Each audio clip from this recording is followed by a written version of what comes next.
নমস্কার, আজকের breaking news পরিবেশন করছে ইন্ডিয়ান ডিপ্লোমেসি। সঞ্চালনা করছি সুবীর কুমার।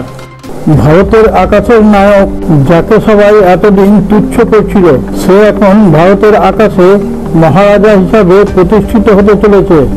যখন সবাই রাফেলকে নিয়ে চিন্তা ভাবনা করছিল, তখন তেজস MK2 ভারতের অন্দরমহলে তৈরি হচ্ছিল। তারপর সে ধীরে ধীরে নিজেকে প্রকাশ করতে শুরু করে। তখন ভারতের ইঞ্জিনিয়ার ও বিজ্ঞানীরা এই তেজস MK2-র ভেতর এমন শক্তি প্রদান করে, এই তেজস MK2 বর্তমানের অত্যাধুনিক ফাইটার জেটের সমকক্ষ করে তুলবে। যে কোনো ফাইটার জেটের আতঙ্কের নাম তেজস MK2। চীনের অত্যাধুনিক ফাইটার জেট এর নামে ভয় কাঁপতে শুরু করেছে, কারণ যে কোনো মিসাইল নিয়ে এ আকাশে উঠতে পারে। যেমন ভারতের মিসাইল ব্রহ্মসকে নিয়ে যখন আকাশে উঠবে, স্বাভাবিক কারণেই অন্যান্য ফাইটার জেটরা তো ভয় কাঁপবেই। যে কোনো শত্রু বিমানকে না দেখেই এ ধ্বংস করে দিতে পারে। 300 কিলোমিটার দূর থেকে ব্রহ্মসকে ছাড়লে শত্রু ফাইটার জেটের মৃত্যু অবশ্যম্ভাবী। পৃথিবীর সব থেকে দ্রুতগামী মিসাইলের নাম ব্রহ্মস, যেটা পুরোপুরি ভারতের প্রযুক্তিতে তৈরি। ব্রহ্মসের সামনে কোনো ফাইটার জেট পড়া মানেই তার ধ্বংস অবশ্যম্ভাবী। এই শব্দের গতিবেগের থেকে 3 গুণ বেশি জোরে ছোটে। সেই জন্য একে আটকানোর ক্ষমতা এখন পৃথিবীর কোনো মিসাইল, কোনো ফাইটার জেটের হয়নি। অন্যান্য মিসাইল যত দূরে যায় তত আস্তে আস্তে তাদের স্পিড করতে থাকে। এই ব্রহ্মস যত টার্গেটের কাছাকাছি আসে তার স্পিড তত ধিক বাড়তে শুরু করে, যার জন্য কেউ কিছু বোঝার আগেই এই ব্রহ্মস তাকে শেষ করে দেয়। যখন এতে লঞ্চ করানো হয় তখন এর স্পিড থাকে কম, কিন্তু যত এগিয়ে যায় ততই এর স্পিড বাড়তে থাকে এবং টার্গেটের কাছাকাছি এলে তো ভীষণভাবে এর স্পিড বাড়তে শুরু করে। ও জানে কখন স্পিড কম রাখতে হবে এবং কখন স্পিড বাড়াতে হবে। পাইলট ছাড়াও এ নিজের স্পিড বাড়ানো কমানো করতে পারে, যা এই ধরনের মিসাইল পৃথিবীতে এখন কারোর কাছে নেই। আর তেজস MK2 এই ব্রহ্মসকে খুব ভালোভাবে হ্যান্ডেল করতে পারে। সেই জন্য এই ফাইটার জেট তেজস এবং ব্রহ্মসকে কেনার জন্য বহু দেশ পেছনে লাইন দিয়ে দাঁড়িয়ে আছে। ভারত এখন শুধু অস্ত্রের ক্রেতা নয়, বিক্রেতাও বটে, যা আজ থেকে 20 বছর আগে কেউ ভাবতেও পারেনি। ভারত ভেতরে ভেতরে এইরকম ভাবেই তৈরি হচ্ছিল। এই তেজসের সব থেকে বড় গুণ হচ্ছে এ শত্রুকে না দেখে ডিটেক্ট করতে পারে 500 কিলোমিটার দূর থেকে। ভারত থেকে কাগজে কলমে জানানো হয় এর রেঞ্জ 100 কিলোমিটার। বাস্তবে শত্রু দেশকে চোখে ধুলে দেওয়ার জন্য এই কথা লেখা হয়েছে, কিন্তু এর রেঞ্জ 200 কিলোমিটারেরও বেশি।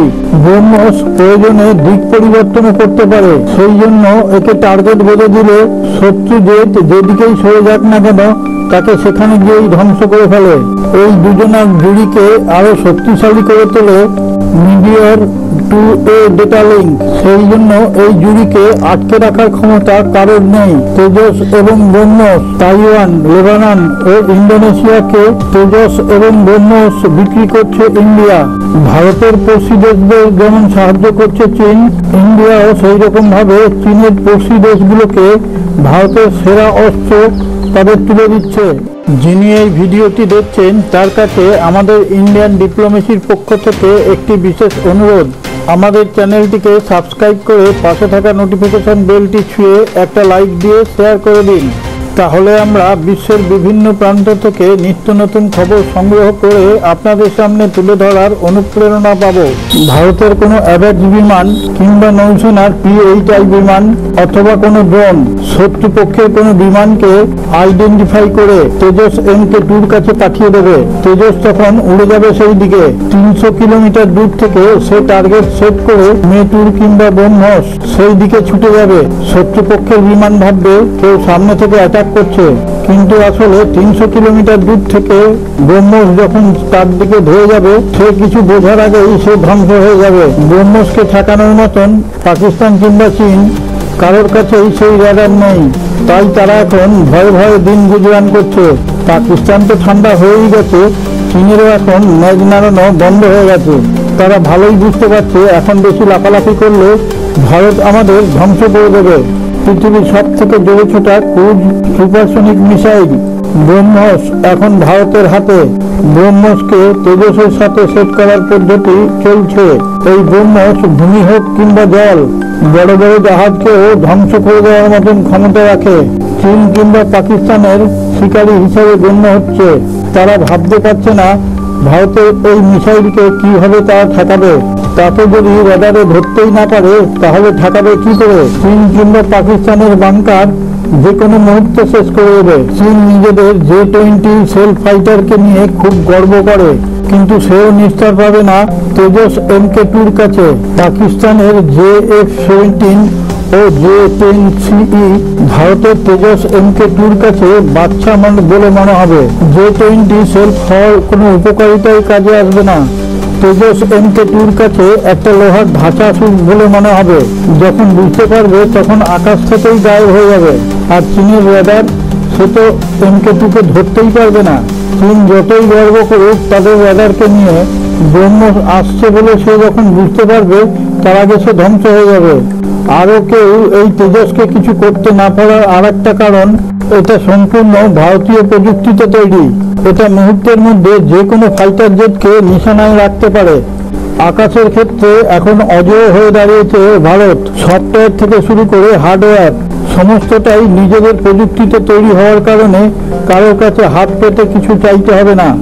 ফ্রান্সে রাফেলের মিসাইল ছাড়া অন্য কোনো মিসাইল লাগানো যায় না। সে জায়গায় তেজস MK2-তে সমস্ত রকম মিসাইল সেট করা যায়। সেই জন্য ভারতের ক্ষেত্রে আকাশপথ এখন অজেয় হয়ে এসে দাঁড়িয়েছে। তারপর ভারতের রণনীতি তো পৃথিবীর মধ্যে সেরা।